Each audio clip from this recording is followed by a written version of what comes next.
अगली खबर का और बात मौसम की। प्रदेश में मौसम को लेकर क्या कुछ अपडेट है ये आपको बता दें।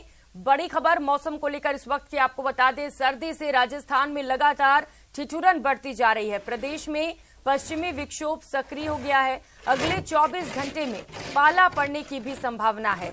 नए साल से पारे में गिरावट के भी आसार जताए जा रहे हैं। तो ठंड लगातार बढ़ती जा रही है और इसे लेकर जनजीवन खासा प्रभावित हुआ है। तस्वीरें भी आपको टीवी स्क्रीन पर दिखा रहे हैं किस तरीके से ठंड का कहर देखने को मिल रहा है। ठंड कहर बरपा रहा है और पारा लगातार लुढ़कता जा रहा है। ये तस्वीरें आप देख सकते हैं किस तरीके से जमाव बिंदु पर पारा पहुंच चुका है। हालांकि जो पर्यटक हैं वो खासा उत्साहित नजर आ रहे हैं इस मौसम को लेकर और बड़ी संख्या में राजस्थान का रुख कर रहे हैं।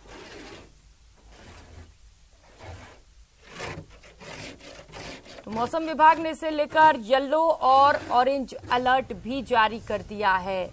लगातार प्रदेश में सर्दी सितम ढा रहा है, जिसकी अलग अलग तस्वीरें आपको टीवी स्क्रीन पर दिखा रहे हैं किस तरीके से सर्दी का सितम देखने को मिल रहा है। जनजीवन अस्त व्यस्त हुआ है, वाहनों की रफ्तार पर ब्रेक लग गया है। फॉग की वजह से जो वाहन चालक हैं वो भी खासा परेशान नजर आ रहे हैं, लेकिन किसानों के लिए ये बड़ी राहत की बात है। ठंड से बताया जा रहा है कि जो किसानों के फसल हैं उनको फायदा पहुंचेगा, जिससे किसानों के चेहरे खिले हुए हैं।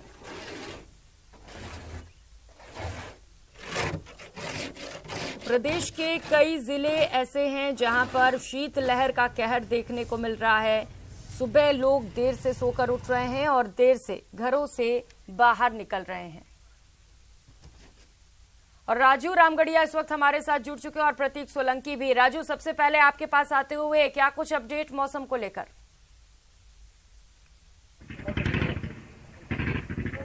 जी बिल्कुल, जैसा कि आज बताया जा रहा है कि पश्चिम विक्षोभ सक्रिय हो रहा है आज से बीकानेर संभाग में, जयपुर संभाग में, और इसका कहीं ना कहीं असर आज से ही देखने को मिल रहा है। जैसा कि बताया जा रहा है कि पश्चिम विक्षोभ सक्रिय होने के बाद कहीं ना कहीं अगले 48 घंटे में जो है ठंड कम नजर आएगी, कम पड़ती नजर आएगी और बरसात की भी संभावना नहीं है। हालांकि बादल नजर आएंगे और आज आप देख सकते हैं कि मौसम बिल्कुल, इधर आपको ऊपर कैमरामैन को कहूंगा कि ऊपर आप देखें कि मौसम आज साफ नजर आ रहा है। दुकानें बिल्कुल साफ नजर आ रही हैं, कहीं भी जो कोहरा आमतौर पर इस मौसम में देखने को मिलता है आज नहीं दिख रहा। हालांकि ठंड है। इधर मैं दिखाना चाहूंगा कि यहाँ कुछ लोग अभी बैठे हैं और अलाप ताप रहे हैं। चूंकि सर्दी है, शीतलहर जरूर है, मगर कहीं ना कहीं आज पहले के मुकाबले कहीं ठंड कम नजर आ रही है। हालांकि जो किसान है उनके लिए ये खबर अच्छी नहीं है, क्योंकि जो किसान है उनकी ये है कि जो फसल है अगर ठंड होगी तो फसल बढ़िया होगी और ठंड इस मौसम में पड़नी जरूरी है। तो कहीं ना कहीं अगर ठंड कम होती है तो किसानों के लिए चिंताजनक जरूर है। हाँ, नागरिकों के लिए फायदेमंद है, क्योंकि कोहरा है, कोहरे से जहाँ फसलों को फायदा वहीं सड़क दुर्घटनाएं जरूर बढ़ती हैं। तो कहीं ना कहीं पश्चिम विक्षोभ का नजर पहले दिन नजर आने लगा है। जी प्रतीक, आपके पास आते हुए मौसम को लेकर अपडेट बताइएगा, क्या कुछ स्थिति वहां पर?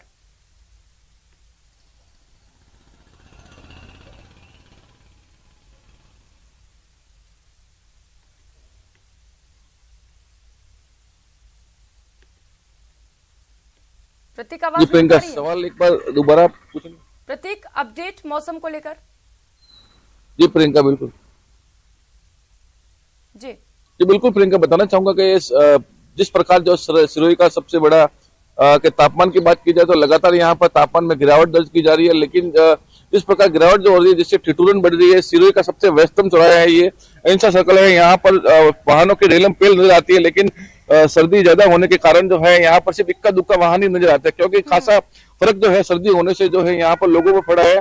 जिस प्रकार से शीतलहर का प्रकोप यहाँ पर जारी है उसको लेकर जो है लोगों की दिनचर्या में एक खासा फर्क पड़ा है। लोग जो है सर्दी के मौसम में जो है घर पर जो है दुबके हुए नजर आते हैं। वहीं कहीं ना कहीं देखा जाए तो, लेकिन इसका उल्टा असर जो है माउंट आबू में देखने को मिल रहा है, क्योंकि जिस प्रकार प्रदेश का सबसे ऊंचा हिल स्टेशन माउंट आबू जो है इस गुलाबी सर्दी को देखने के लिए, इस सर्दी का मौसम का लुत्फ उठाने के लिए जो है हजारों की तादाद में जो है पर्यटक जो माउंट आबू का रुख कर रहे हैं। और जगह जगह देखा जाए तो माउंट आबू में पर्यटकों की रेलम पेल नजर आ रही है। लेकिन कहीं ना कहीं देखा जाए तो माउंट आबू में गुरु शिखर, नक्की झील और ओरिया का तापमान जो है जमा बिंदु पर है। मैदानी इलाकों में वह गाड़ियां जो पार्किंग में खड़ी रहती है उनकी छतों पर जो है वो की बूंदों के कारण जो है बर्फ की चादर देखने को मिल रही है।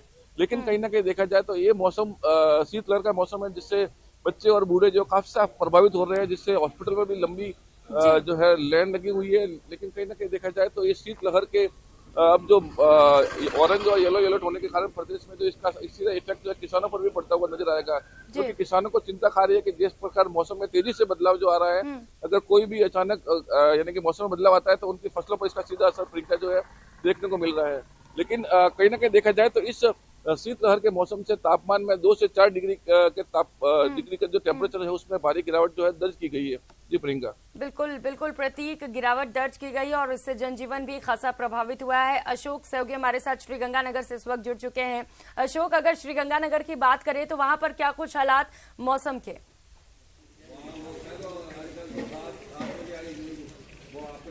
देखिए प्रियंका, कमोबेश श्रीगंगानगर जिले के वही हालात हैं जो पिछले 5-7 दिनों से चले रहे हैं। लेकिन हालांकि आज थोड़े से कोहरे से श्रीगंगानगर वासियों को राहत मिलती हुई दिखाई दे रही है, जिससे वाहन चालक काफी रिलीफ महसूस कर रहे हैं। मैं आपको श्रीगंगानगर का तस्वीरें दिखाऊं तो देखिए, श्रीगंगानगर का अंबेडकर चौक है। आप देख पा रहे हैं कि कोहरा जो हम पिछले 4-5 दिनों से लगातार देख रहे थे, उस कोहरे से आज कहीं न कहीं श्रीगंगानगर वासियों को हल्की राहत मिली है।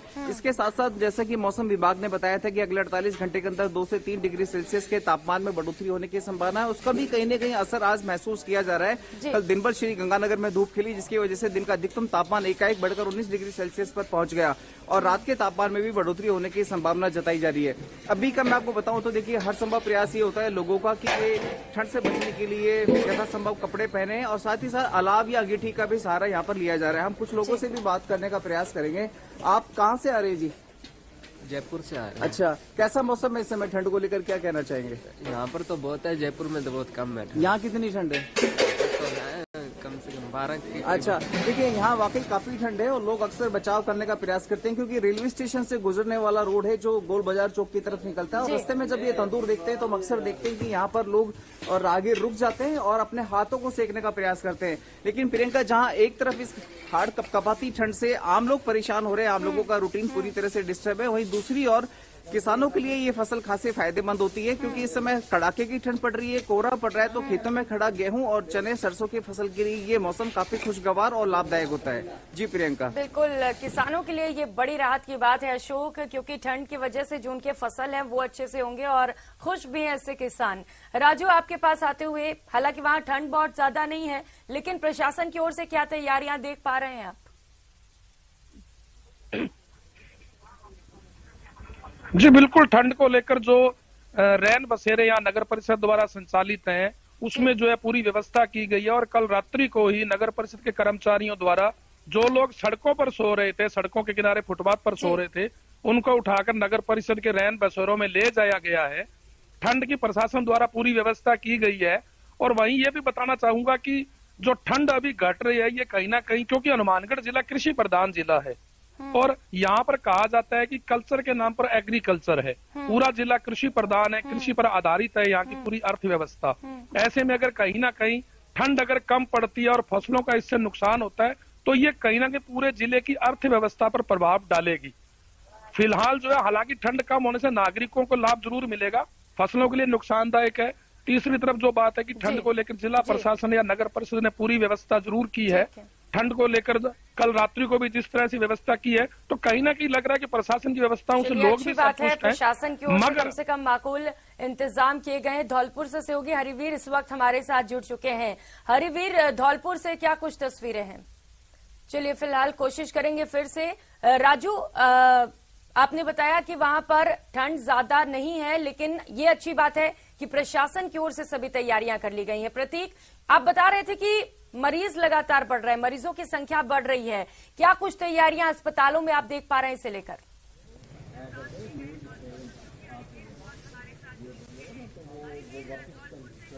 कल की बात की जाए तो लगातार मौसम में बदलाव होने के कारण जो है सर्दी जुकाम और खांसी की जो है लोग जो है पीड़ित नजर आ रहे हैं, क्योंकि अक्सर जो छोटे बच्चे जो है इस सर्दी में ध्यान नहीं रख पाते हैं, जिससे छोटे बच्चे और बुजुर्ग जो है इस मौसम की चपेट में आ जाते हैं और लगातार मौसम से के बदलने के कारण जो है अस्पताल में जो है लंबी कतारें नजर आती है। वहीं पिछले 5 दिनों की तुलना में अभी देखा जाए तो 1200 से ज्यादा जो ओपीडी जो है निकलकर सरकारी हॉस्पिटल की जो है सामने आ रही है। लेकिन कहीं ना कहीं देखा जाए तो जिस प्रकार मौसम तेजी से जो बदल रहा है, इसका सीधा असर जो है बच्चों और बूढ़ों पर पड़ता हुआ साफ तौर से नजर आ रहा है।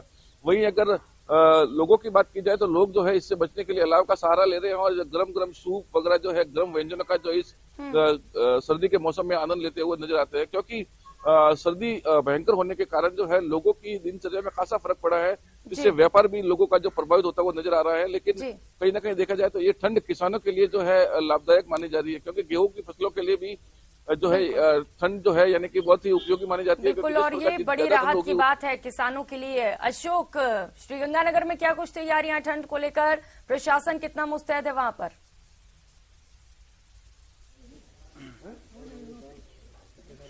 देखिए, जैसे ही पिछले 5-7 दिनों से लगातार ठंड तेज होने लगी, कोहरे का प्रकोप बढ़ने लगा, वैसे वैसे स्वास्थ्य विभाग ने भी अपनी एडवाइजरी जारी करी और साथ ही साथ आम लोगों को भी ताकीद किया कि वे इस ठंड से बचने के लिए हर संभव प्रयास करें। घर से आवश्यक होने पर बाहर निकलें तो फिर अपने आप को पूरी तरह से कवर करके चलें। हालांकि पिछले 5-7 दिनों से जिस तरह से ठंड पड़ रही है, उसके बाद एकाएक ओपीडी में भी काफी इजाफा देखा गया, जिससे खासा वर्कलोड वहाँ जिला अस्पताल के डॉक्टर्स पर देखा गया। शुक्रिया अशोक आपका भी इन तमाम जानकारियों के लिए और सभी सहयोगियों का इन तमाम जानकारियों को साझा करने के लिए। और चलिए रुक कर लेते हैं आगे।